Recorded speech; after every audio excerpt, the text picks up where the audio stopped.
So Donald, you and I both like our racing games, but you've surprised me recently by revealing that you actually really like F1. I've gotten into a little bit into F1 recently. I followed this season in particular. I've got my favorite team, Team Haas, of course. Gene Haas is the man. Yes. And so it was good. It was a perfect time then to dive into a true racing sim like Formula One 2016. And to be honest, I haven't really looked at F1 in a long time, and I'm actually genuinely surprised. Like, hey, this is actually a legitimately good racing game. Yeah, especially after last year, which was much more just getting the racing engine ready for the current generation of consoles. This year, they've had a real chance just to iron out all the kinks, and they've nailed the simulation aspect of Formula One. Right, and I think the thing that I take away from it is I love it does a really good job of making you immersed in F1. Like it has things like the safety car and the formation lab, which doesn't really mean a lot in regards if you're not really familiar with F1, but in regards to making it into a big part of gameplay, not to mention adding that into the practice days before qualifying.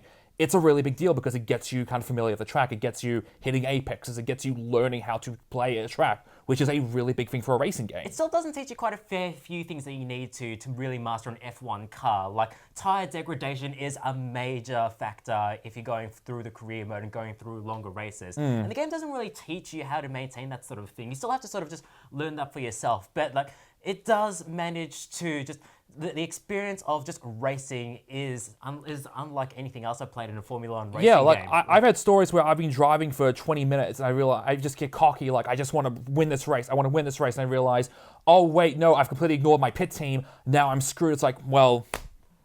And even then, just from the moments of just feeling your tires degrade over the course of the race, or just accidentally hitting a puddle during a wet race, and then just suddenly just losing all form of grip, you really feel that in the Xbox One controller. Codemasters games, so they do a great job of making the car feel great. The game looks great. It runs really well. Even though it doesn't quite run at 60 frames per second on the Xbox One. True, but the sound also really works. Because again, look, I like it. Like to me, it's a game that I was really surprised by. It really does capture the verisimilitude of the Formula One weekend.